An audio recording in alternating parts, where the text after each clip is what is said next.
أهلا وسهلا فيكم بفيديو جديد لكل محبي البطاطا ولمحبين البوريك. اليوم رح نعمل البوريك بالبطاطا كتير طيب، ورح نعمله بوصفة كتير سريعة، يعني رح تحضروه عن جد ب5 أو 10 دقايق رح يكون عندكم أطيب بوريك بالبطاطا جاهز.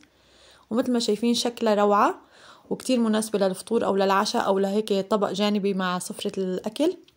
لتحضير هذا البوريك أنا عندي بطاطا مسلوقة قشرتها وعم بهرسها بهذا الشكل، وبعد ما أهرسها رح أحط بطواية على النار شوية زيت زيتون، رح أفرم بصلة صغيرة ناعم كتير، رح أحطها فوق الزيت وأقليهم شوي مع بعض. وأول ما يدبل البصل وتطلع ريحته رح أضيف ربع معلقة صغيرة من مية فرنجي أو رب البندورة. كمان بنستمر هيك شوي بالتحريك ليتقلوا مع بعض بس لحتى يدبلوا. رح نزل أنا فوقهم البطاطا اللي هرستها، رح نرجع نحرك هيك كلهم مع بعض. طبعا طعمة البصل مع البطاطا كتير بيلبق. رح نضيف رشة ملح ورشة كمون ورشة زعتر أخضر أو أوريجانو، بالإضافة لرشة بابريكا إذا توفرت. رح نحركهم كلهم سوا هيك مع بعض ونقليهم على النار. وهلأ وصلت للقوام المطلوب، مثل ما شايفين شكلها كتير كريمي وطعمتها كتير طيبة. هلأ أنا رح أطفي عليها النار أخليها شوي هيك 5 دقايق لحتى تبرد، وبعدين أشتغل فيها وأحشي فيها العجينة.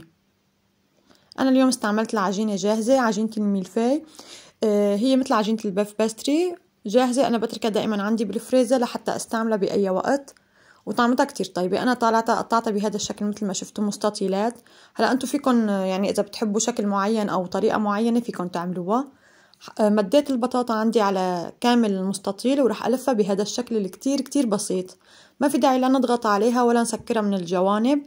طبعا هي العجينة هي رقاقات رح بالفرن تنتفخ، بس بنفس الوقت ما رح تفتح ولا رح يتغير شكلها، رح تضل محافظة على نفس الشكل.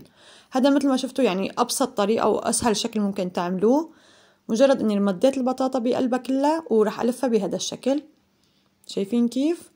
طبعا كمية الحشوة انتوا بتختاروا، يعني تكتروا او تقللوا، بس انا بالنسبة لي هيك مناسب. هلأ صفيتهم بصينية الخبز ورح شغل الفرن واخليه يصير حامي على درجة حرارة 200. بنحطهم بالفرن بالرف الوسط، الفرن رح يكون شغال من فوق ومن تحت. تقريبا بياخدوا 3 ساعة او اكتر شوي حسب كل فرن انتوا بتشوفوهم، بس لحتى هيك يتحمروا ويطلع لونهم ذهبي مثل ما شايفين، لون كتير حلو.